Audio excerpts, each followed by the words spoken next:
¿Sabías que hace siglos se dio la primera vuelta al mundo? Sí, es una historia que nos enseñan en la escuela, donde nos presentan a Fernando de Magallanes como la primera persona en dar la vuelta al globo. Pero, ¿y si todo esto resultara ser una vil mentira? Magallanes pasó sus últimos días de vida en Filipinas, por lo que nunca regresó a España. De los 270 hombres que partieron en la expedición, solo 18 llegaron a completar el viaje. Lo sorprendente es que existió un hombre que podría haber dado la vuelta al mundo 1 año y 4 meses antes de la expedición de Magallanes, regresando a Europa. ¿Quién era este explorador misterioso y desconocido? ¿Y por qué se perdió su historia en las olas del tiempo? En este video te contaré una historia poco conocida y casi nunca contada, lo que fue la primera vuelta al mundo. Para entender lo que realmente ocurrió durante la primera circunnavegación del globo, debemos empezar desde el principio. Antes de que Magallanes traicionara a su país natal,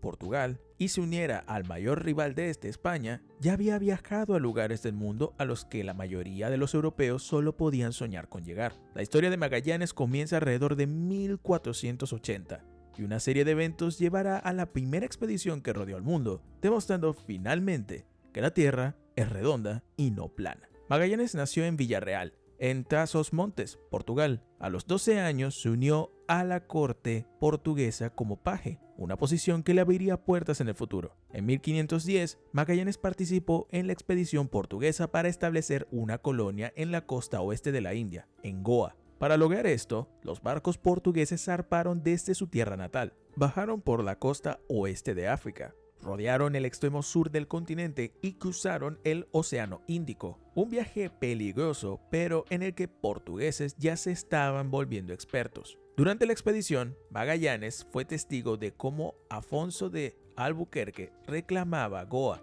en nombre de Portugal, estableciendo allí un nuevo centro para el comercio de especias en el este. Goa eventualmente se convertiría en la capital del imperio portugués, en el este del Cabo de Buena Esperanza, y perdurará durante los próximos 450 años. En 1511, con 31 años, Magallanes continuó su viaje hacia el este con una flota portuguesa y ayudó a establecer Malaca, en lo que hoy sería Malasia. Se fundaron varios puertos donde se desarrolló el comercio de especias y un sistema comercial mucho más siniestro. Desde Malasia, los portugueses comenzaron a transportar esclavos de regreso a Europa. Esta región del mundo estuvo bajo el control portugués hasta 1641, cuando los holandeses lo capturaron. Sin embargo, un individuo de esta parte del mundo jugaría un papel crucial en la historia de la primera circunnavegación del globo. Durante su tiempo en la expedición portuguesa en Malasia e Indonesia, Magallanes compró a un esclavo llamado Enrique. No está claro de dónde provenía originalmente el joven de 14 años, pero hablaba malayo y algunos otros idiomas. El chico rápidamente aprendió portugués y pasó los próximos años al lado de Magallanes. Aunque en su momento no se sabía su importancia,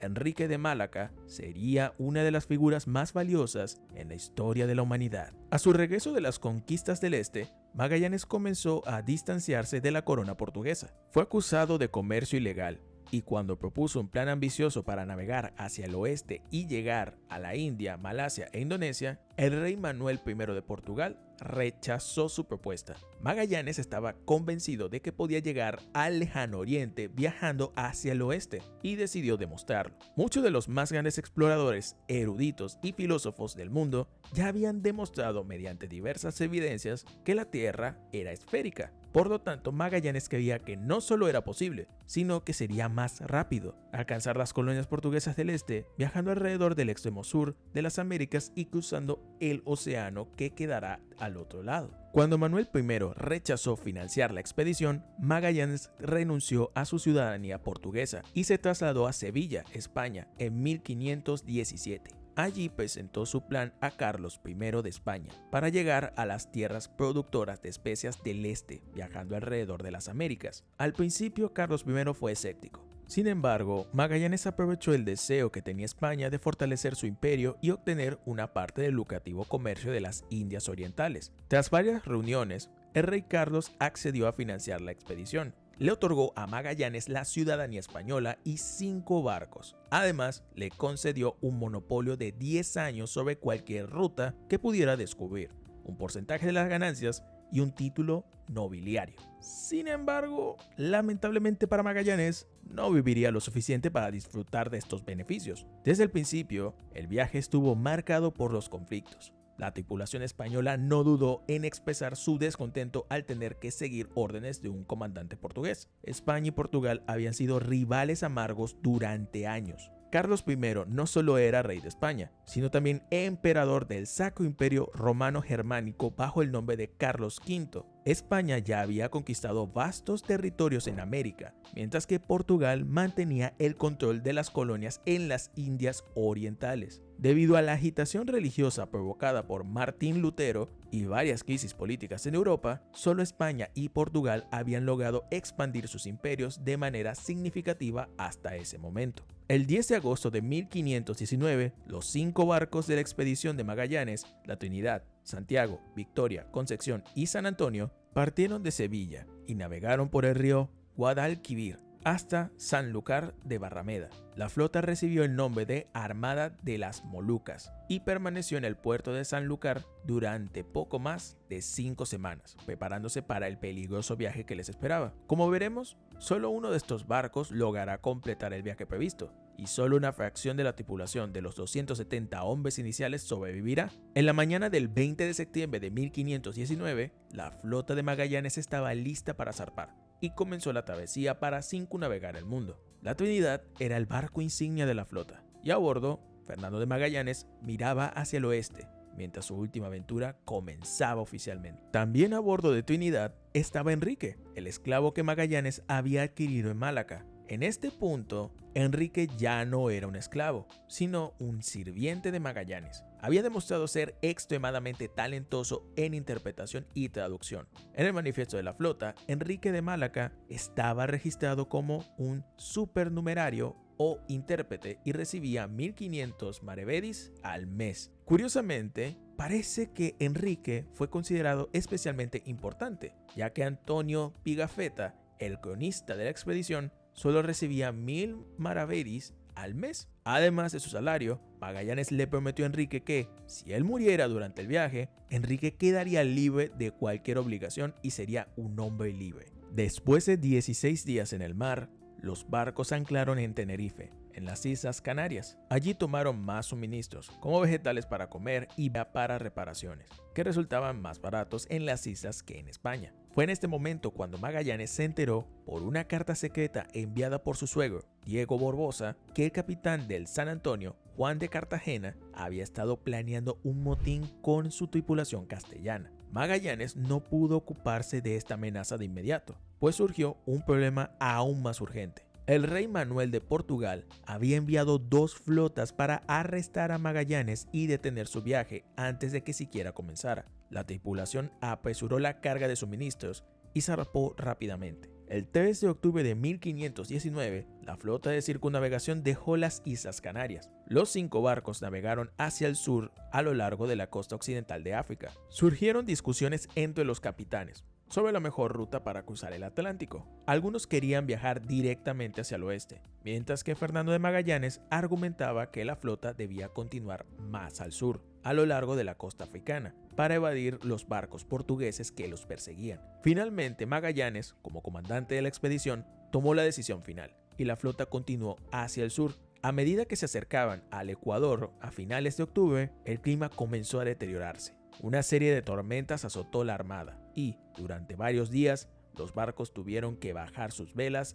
para evitar daños. Las tripulaciones a bordo no solo eran exploradores, sino también profundamente religiosas. A lo largo del viaje, la tripulación de Magallanes tiene la misión de llevar el cristianismo a cualquier población no creyente que encuentre. Durante la travesía hacia el sur, los hombres son testigos del fenómeno conocido como el fuego de San Telmo, un evento que es considerado un buen augurio en la navegación. El fuego de San Telmo ocurre cuando el aire se carga eléctricamente y las moléculas buscan liberar esa energía para regresar a su equilibrio. Cuando esto sucede, dichas partículas descargan su energía en forma de plasma luminoso, similar a un rayo, a través de la puesta de la tierra de una estructura alta como el mástil de un barco. San Telmo es considerado el santo patrón de los marineros, de ahí el nombre de este fenómeno. Antonio Pigafetta, un explorador veneciano que se unió a la expedición de Magallanes como cronista, documenta este evento en sus notas diciendo: durante estas tormentas, el fuego de San Telmo se nos apareció varias veces, entre otras, una noche en la que estaba muy oscuro, debido al mal tiempo. El santo se apareció en forma de una luz encendida en la cima del mástil principal y permaneció allí cerca de 2 horas y media. Esto nos reconfortó enormemente, pues estábamos al borde de las lágrimas, esperando solo el momento de perecer. Y cuando esa luz santa se alejó de nosotros, emitió una brillantez tan grande en los ojos de cada uno que estuvimos cerca de 1/4 de hora como personas cegadas, clamando por misericordia, porque sin duda nadie esperaba escapar de esa tormenta. Rejuvenecidos por este buen presagio, la flota maniobró hacia el oeste, siguiendo la corriente ecuatorial del sur y los vientos alisios. Sin embargo, durante la travesía, Juan de Cartagena expresó su desacuerdo con la decisión de Magallanes y afirmó que debía ser destituido del mando. Este acto de motín fue suficiente para que Magallanes ordenara su arresto. Cartagena fue puesto en las horcas, pero en lugar de ser ejecutado, como era la pena tradicional por motín, los capitanes Quesada y Mendoza convencieron a Magallanes de destituir a Cartagena de su mando y confinarlo en La Victoria. Magallanes aceptó y promovió a Antonio de Coca como nuevo capitán del San Antonio. El 29 de noviembre, la Armada terminó su cruce del Atlántico y se encontraba a unas 27 leguas, aproximadamente 93 millas, de la costa de Sudamérica. Unas 2 semanas después, el 13 de diciembre, la expedición de Magallanes llegó a Río de Janeiro. El peligro era que este territorio permanecía bajo el mando de Portugal, pero no había barcos enemigos en el puerto, por lo que se decidió detenerse para reabastecerse. Magallanes y su tripulación fueron recibidos por los pueblos indígenas de la región. La flota permaneció en el puerto durante 13 días, mientras realizaban reparaciones y comerciaban. Los europeos abastecieron su provisión con alimentos como ñame, yuca y frutas tropicales, además de galones de agua fresca. Trajeron numerosos artículos para comerciar con las poblaciones indígenas que encontrarán en su ruta. Enrique de Málaga, quien había sido comprado como esclavo por Magallanes, fue asignado para facilitar las transacciones comerciales, ya que su habilidad para hablar varios idiomas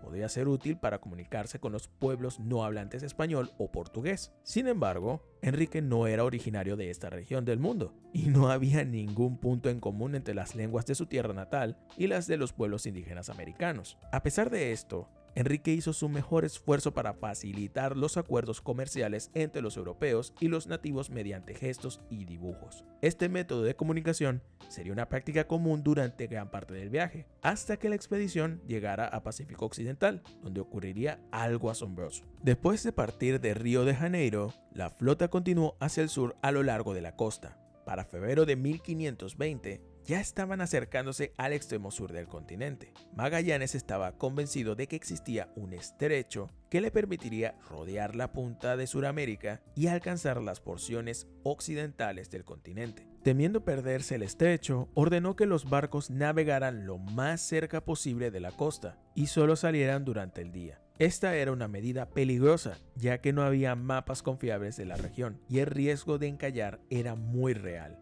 Cada día que pasaba, la temperatura comenzaba a bajar. La expedición se encontraba en el hemisferio sur, por lo que el invierno estaba por comenzar, no por terminar. El 21 de marzo de 1520, Magallanes dio la orden de anclar los barcos y prepararse para el invierno. La flota se detuvo en una bahía a la que se dio el nombre de Puerto San Julián. La expedición de Magallanes se encuentra en territorios desconocidos, ya que ningún europeo ha llegado tan al sur en América. Durante los siguientes 5 meses, la tripulación lucha por sobrevivir al brutal invierno sudamericano. Las tensiones son altas y empiezan a surgir descontentos entre los hombres. Sin embargo, debido a las bajas temperaturas y el clima severo, que no permiten una navegación segura, no hay forma de escapar, lo que hace que un motín comience a gestarse. A medianoche del 31 de marzo, en el día de Pascua, los capitanes españoles de la expedición lanzan un golpe contra su comandante portugués. Mientras comienza el día de la resurrección de Cristo,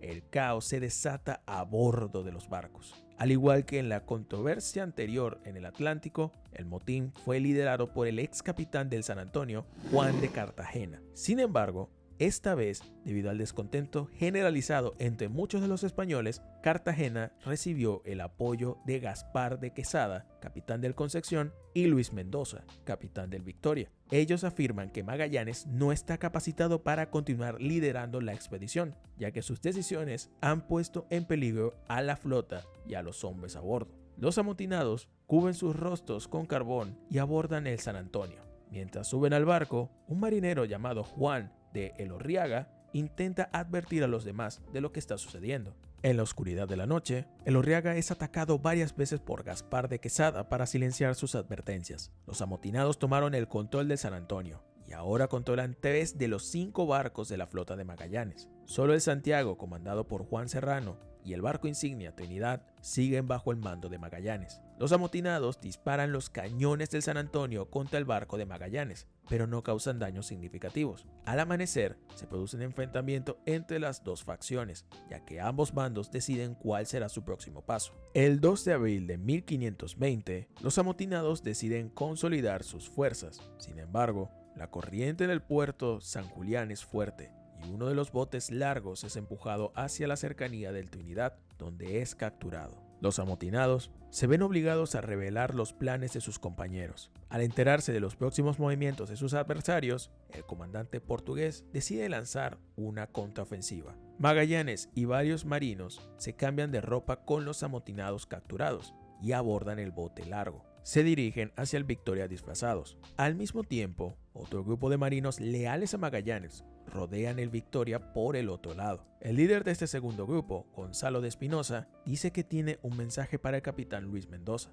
Es llevado a bordo y conducido a los camarotes del capitán. Mendoza lo espera pacientemente para escuchar el mensaje, pero en lugar de eso, Espinosa saca un cuchillo y ataca al capitán traidor en el cuello. Poco después, Magallanes y sus marinos disfrazados de amotinados abordan el Victoria y atacan a la tripulación. Los leales a Magallanes logran tomar el Victoria, devolviendo el equilibrio de poder al comandante portugués. Cartagena se da cuenta de que ya no puede capturar toda la flota y trata de negociar con Magallanes. Quesada da la orden de huir, pero los marineros leales a Magallanes han saboteado a San Antonio, cortando varias cuerdas y cables, inutilizando las velas del barco. Magallanes y sus hombres capturan a los 2 barcos restantes y obligan a los amotinados a rendirse. Fue así que el 7 de abril, una semana después del motín de la Pascua, comienzan los juicios contra sus traidores. Gaspar de Quesada es decapitado. Los cuerpos de Quesada y Mendoza son colgados y exhibidos durante 3 meses como un recordatorio para todos de lo que sucederá si intentan un motín otra vez. Juan de Cartagena es sentenciado a ser abandonado en una pequeña isla en la bahía, donde sus opciones son la inanición o intentar atravesar las frías y turbulentas aguas, lo que significaría igualmente perder su vida. El resto de los amotinados son forzados a trabajar encadenados a bordo de los barcos de la flota. Magallanes decide que, a finales de abril, necesita un plan para cuando termine el invierno y la expedición pueda reanudar su curso. Ordena a Juan Serrano que saque el Santiago de la bahía y se adentre hacia el sur en busca del estrecho, que les permitiría rodear el extremo de Sudamérica. El 3 de mayo, el Santiago llega al estuario del río Santa Cruz. Allí la tripulación encuentra una abundancia de peces y otros recursos naturales, como madera fuerte para reparaciones. Tras explorar un poco más, el capitán Juan Serrano decide regresar a la flota. Sin embargo, el 22 de mayo, el Santiago se ve atrapado por una intensa tormenta invernal. El barco queda varado en una barra de arena. Los marineros abandonan el barco y logran llegar a la orilla momentos antes de que el Santiago se volcara. Serrano pide voluntarios para caminar de regreso hasta la flota y poner a Magallanes al tanto de lo sucedido. Tardaron 11 días en llegar al puerto San Julián, donde permanecen los otros 4 barcos de la expedición. Magallanes envía a 24 hombres por tierra para ayudar a los náufragos en Santa Cruz. Los sobrevivientes han construido pequeñas cabañas para protegerse de los elementos. La abundancia de mariscos en la zona les permite alimentarse, mientras esperan a ser rescatados. El grupo de rescate llega y todos regresan a San Julián sin contratiempos. Tras el desastre del Santiago, Magallanes decide mantener la flota resguardada en la bahía hasta que el invierno empiece a remitir. Para agosto, Magallanes determina que es seguro mover los barcos hasta Santa Cruz, el lugar donde se había hundido el Santiago. Los sobrevivientes le informan sobre la abundancia de recursos de la zona. lo que hace que el riesgo de mover la flota valga la pena. Los barcos zarpan alrededor del 24 de agosto y llegan sin problemas al estuario del río Santa Cruz. Permanecen allí varias semanas más, esperando a que pase el invierno antes de reanudar la búsqueda del estrecho. El 18 de octubre de 1520, Magallanes ordena continuar la expedición. Llega a Cabo Vírgenes en la latitud de 52 grados al sur, donde encuentra una gran bahía. De repente, el clima cambia drásticamente. Los vientos se intensifican y una tormenta azota la bahía. Magallanes ordena que las embarcaciones se retiren a aguas abiertas para evitar el riesgo de naufragar en las rocas afiladas que sobresalen de la bahía. El Trinidad y el Victoria logran salir indemnes, pero el Concepción y el San Antonio son empujados más y más hacia el estrecho inexplorado. Durante 3 días los barcos permanecen separados, pero cuando la tormenta amaina, la flota se reúne. Los capitanes del Concepción y del San Antonio informan a Magallanes que la tormenta los había empujado aún más hacia la bahía, donde encontraron un estrecho que parecía continuar hacia el oeste, fuera de su vista. Magallanes y los capitanes deciden que este podría ser el estrecho que han estado buscando. La flota regresa hacia la bahía y se dirige hacia las coordenadas del estrecho. A medida que las embarcaciones entran en el paso, prueban la salinidad del agua. A diferencia de los estuarios donde los ríos desembocan desde el interior, la salinidad del agua en esta región se mantiene constante. Esto es una buena señal de que el agua es un pasaje real alrededor de Sudamérica. En ese momento, Magallanes llama a este tramo de agua el Estrecho de Todos los Santos, aunque con el tiempo será renombrado como el Estrecho de Magallanes. El 28 de octubre, la expedición llega a una isla casi a la mitad del estrecho. Magallanes ordena que la flota se divida para explorar varios caminos alrededor de la isla y asegurarse de no perder la ruta a través del canal. El Trinidad, el Victoria y el Concepción se reagrupan al otro lado de la isla, pero el San Antonio no está allí. Magallanes ordena que la flota espere al barco perdido, pero con cada día que pasa, la esperanza de que se reúnan se desvanece. Gonzalo de Espinosa es encargado de continuar hacia el oeste para explorar si el paso desemboca en el cuerpo de agua del lado occidental de Sudamérica.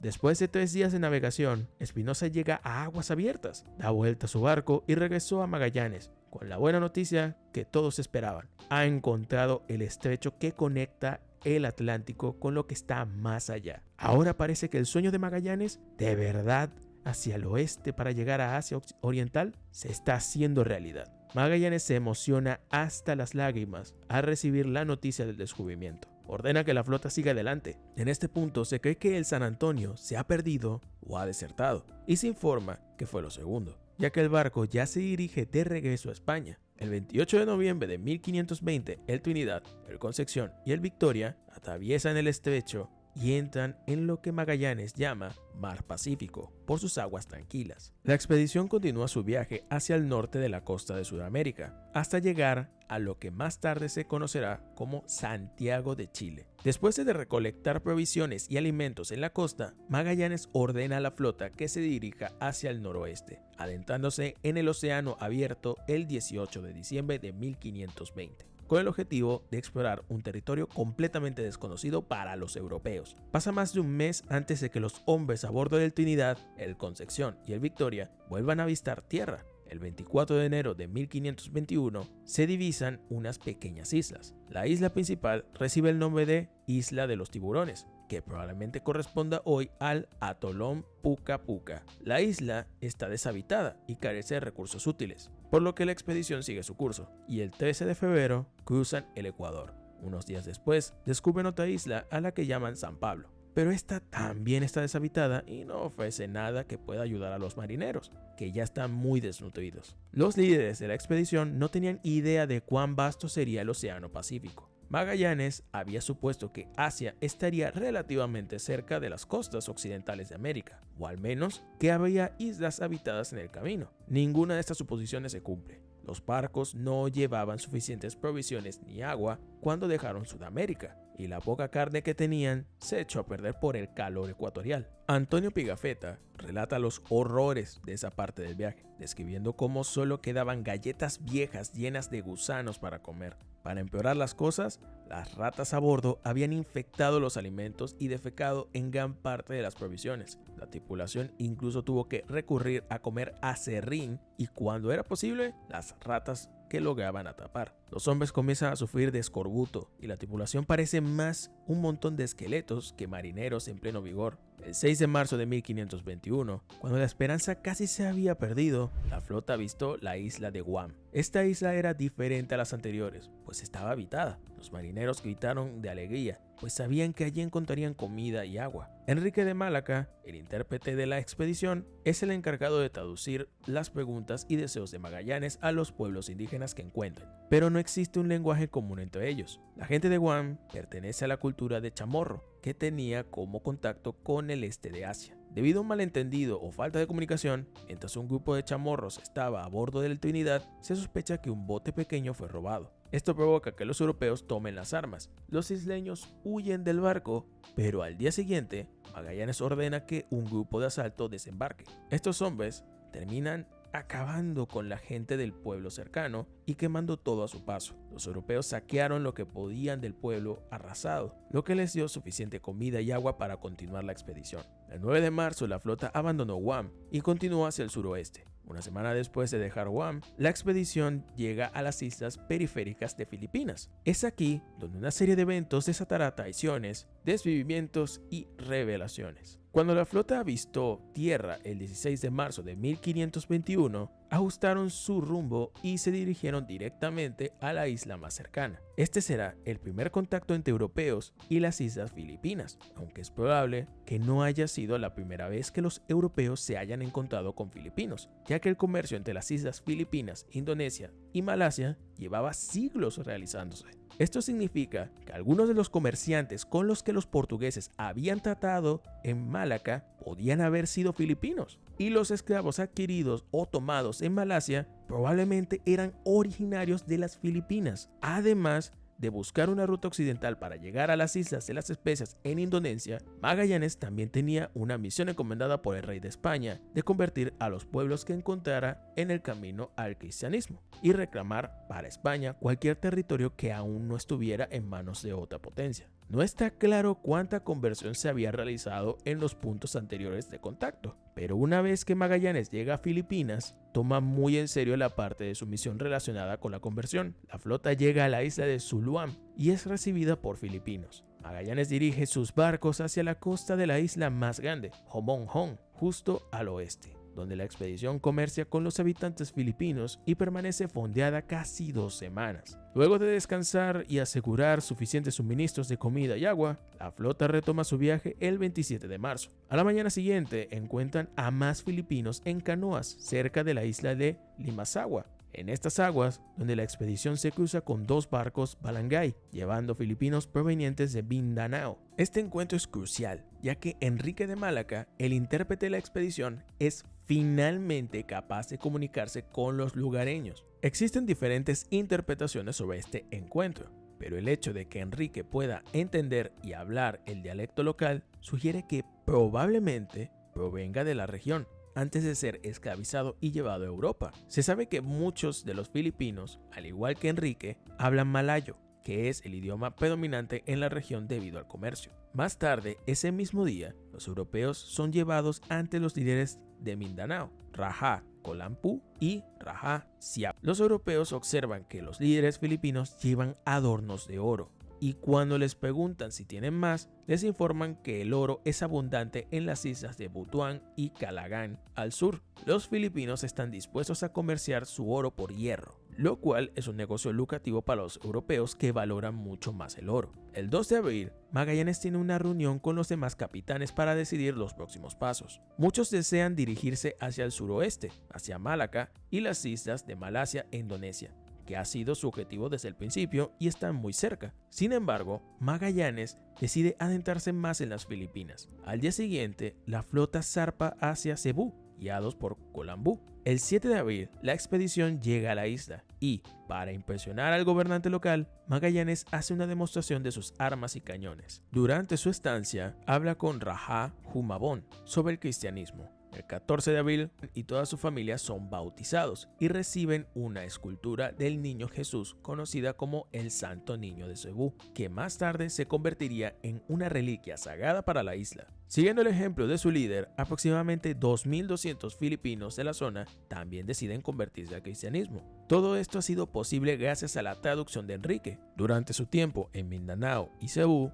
Antonio Pigafetta documentó las interacciones de Enrique con la gente local. Escribe que Enrique puede entender fácilmente a los isleños, lo que sugiere que el intérprete no solo habla malayo, sino que también domina el dialecto local, el cebuano o bisaya. Pigafetta incluso registra alrededor de 150 palabras del vocabulario, en su mayoría cebuano, que probablemente fueron traducidas por Enrique. Según los relatos de primera mano que tenemos, parece que Enrique es un verdadero políglota, capaz de hablar portugués, español, malayo y cebuano. Aprendió portugués y español siendo esclavo, y dado que fue vendido en Malaca, no sorprende que también hable malayo, que es el idioma dominante en la región. Sin embargo, lo sorprendente es que también puede comunicarse en cebuano, lo que propone que Enrique no es originario de Malaca, sino de las Filipinas. Si esto es cierto, entonces Enrique se convierte en la primera persona en dar la vuelta al mundo, ya que su punto de partida no es Europa, como el resto de la tripulación, ni siquiera Malaca, que está casi a 1000 millas al oeste, sino mucho más cerca de donde la expedición se encuentra ahora.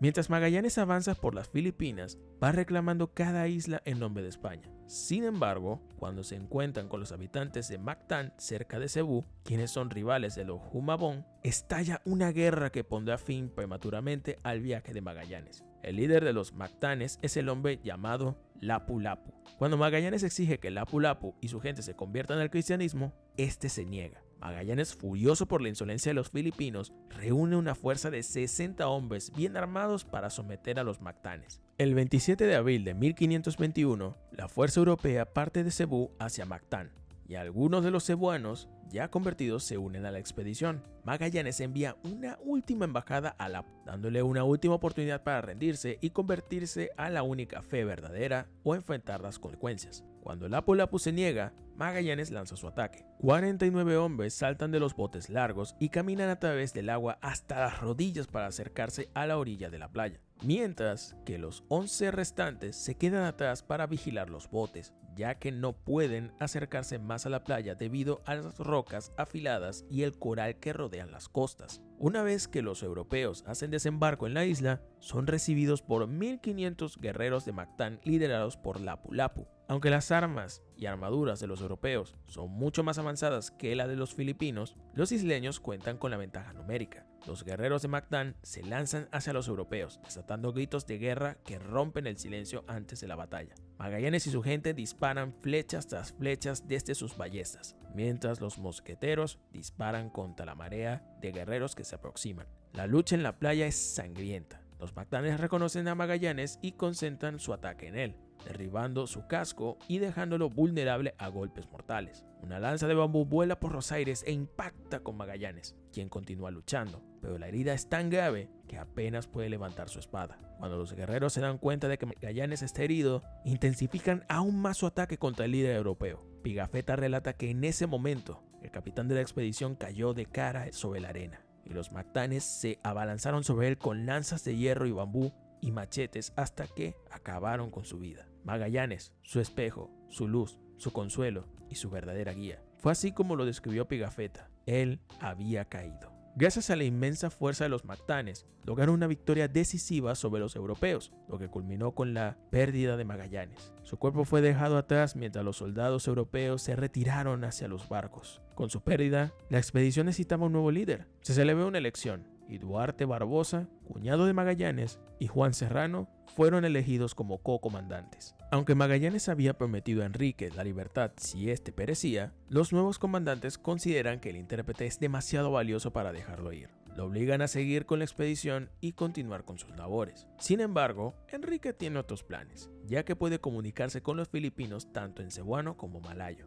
Es así que el 1 de mayo, 4 días después de la batalla de Mactán, Raja Humabón invita a los europeos a un gran banquete en su honor. Alrededor de 30 hombres, incluidos los nuevos co-comandantes y Enrique, se dirigen a Cebú. Los filipinos les ofrecen frutas frescas, mariscos y se ríen y disfrutan de la comida. Sin embargo, Hacia el final del banquete, la atmósfera acogedora que los cebuanos habían mostrado durante toda la celebración desaparece de repente. Guerreros filipinos irrumpen la sala y acaban con cualquier europeo que puedan alcanzar. De los 30 hombres, solo 3 quedaron con vida. Juan Serrano es arrestado fuera del salón y forzado a arrodillarse, mirándose a los barcos españoles anclados en la costa. Lo tienen cautivo, pidiendo un rescate. Serrano ruega a sus hombres que paguen lo que los cebuanos pidan a cambio de su vida. Sin embargo, el recién elegido comandante tiene pocos marineros leales a él, ya que los barcos levantan anclas y se alejan. A partir de este momento,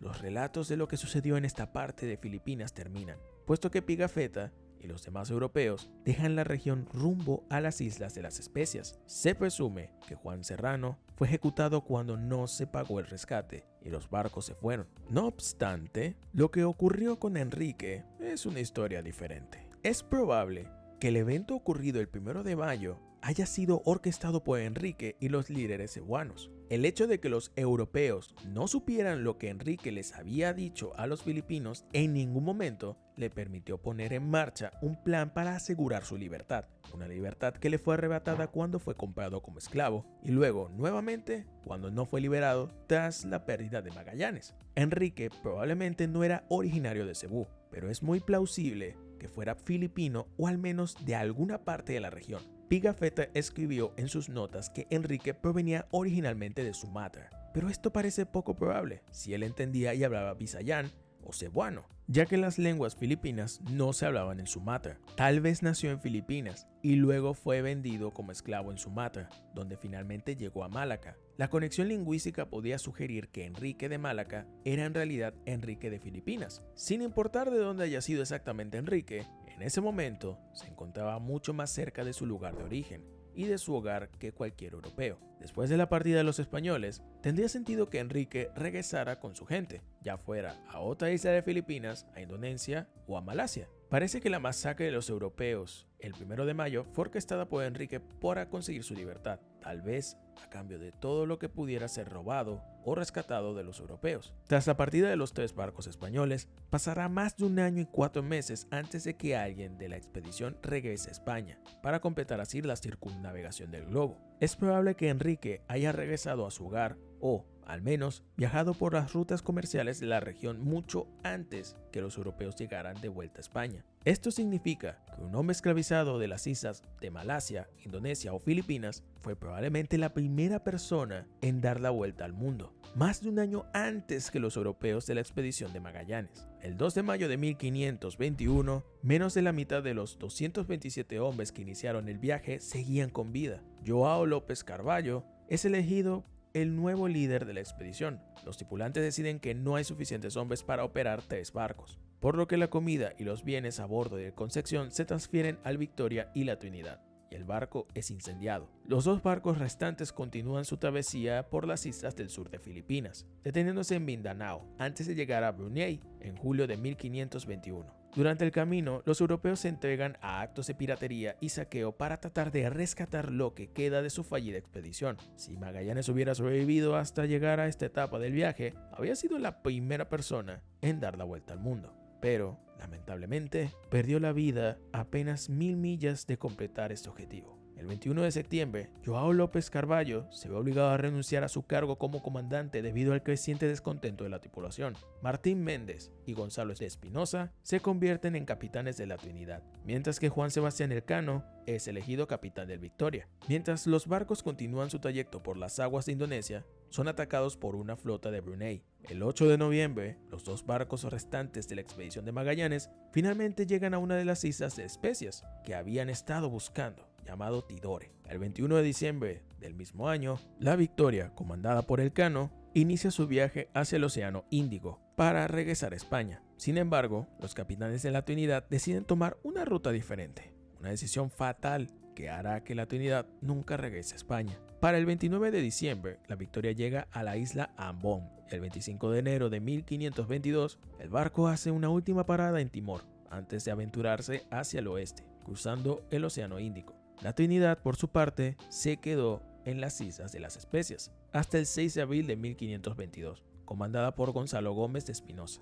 La nave se dirige hacia el este en lugar de hacia el oeste, como la Victoria. Espinosa cree que la nave insignia de la expedición de Magallanes puede atravesar el Pacífico y llegar a la Nueva España, lo que hoy es México. El 16 de abril, la Trinidad llega a Guam y las Islas Marianas. Sin embargo, Espinosa ya ha perdido la confianza de parte de su tripulación, ya que al menos 3 hombres desertan en las Islas Marianas. La Trinidad continúa hacia el noroeste en un desesperado intento por encontrar los vientos del oeste que los llevarán a través del Pacífico, pero no logran encontrar los vientos vitales. La nave queda a la deriva en las vastas aguas del Pacífico, donde el escorbuto comienza a hacer estragos y hasta 30 hombres perecen a causa de la enfermedad. En algún momento de septiembre, la expedición hacia el este es considerada un fracaso total y la Trinidad regresó a Indonesia. 2 meses después, la Trinidad llega con una tripulación tan debilitada que parecen esqueletos y la nave está hecha trizas por el mal tiempo. Una flota portuguesa con órdenes de arrestar a Magallanes se cruza con la Trinidad cerca de Timor, donde es fácilmente capturada, ya que la tripulación es demasiado débil para resistirse. La Trinidad es llevada en manos de los portugueses, donde se encuentra atrapada en una tormenta, se destruye y se hunde en el fondo del mar. El 6 de mayo de 1522, el Victoria rodea el Cabo de Buena Esperanza, en el extremo del sur de África. La tripulación está gravemente baja de alimentos y necesitan hacer una escala o perecerán. El Cano decide atacar en Cabo Verde, un puerto bajo el control del portugués. El 10 de julio de 1522, él y su tripulación idean una historia de que son un barco español regresando de las Américas, ya que saben que los portugueses han estado buscando arrestar a cualquier miembro de la expedición de Magallanes desde el principio. Aún así, cuando los portugueses examinan la carga a bordo del Victoria, encuentran 26 toneladas de clavos y canela de las Indias Orientales. La tripulación de Victoria entra en acción y se prepara para zarpar antes de que su barco sea capturado. 13 hombres son arrestados, pero el Cano y los demás miembros de la expedición de Magallanes logran escapar mientras los portugueses los persiguen. La Victoria avanza rápidamente por la costa de África y el 6 de septiembre de 1522 llega a Sanlúcar de Barrameda, en España. Casi 3 años después de que la expedición original partiera de Europa, un solo barco y 18 hombres lograron completar la vuelta al mundo. La Victoria lleva consigo especias de las Indias Orientales y varios esclavos malayos de las Molucas, severamente desnutridos, por supuesto. El 8 de septiembre, la Victoria continúa su trayecto río arriba hacia Sevilla. La expedición de Magallanes recorrió aproximadamente 60.000 millas. Fue la primera en cruzar el Océano Pacífico y abrió nuevas rutas comerciales para España. Más del 80% de la tripulación perdió la vida durante el viaje. Cuando el Cano se encuentra con el emperador de España, le entrega un globo terráqueo con la inscripción Primus circundendistime, fuiste el primero en rodearme. La expedición de Magallanes demostró de una vez por todas que la Tierra era redonda. También permitió a España establecer rutas comerciales y económicas entre sus colonias en América y los territorios que reclamaba en Asia, como Filipinas. Además, el viaje de Magallanes marcó el inicio de la primera era de globalización en la historia. No obstante, el propio Fernando de Magallanes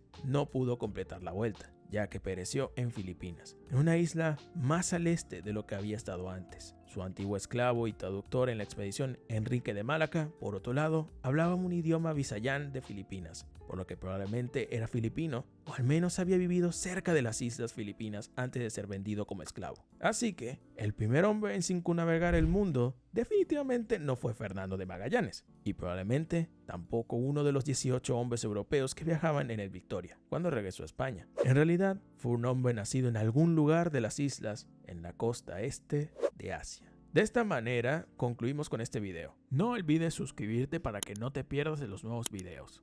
Nos vemos en la próxima.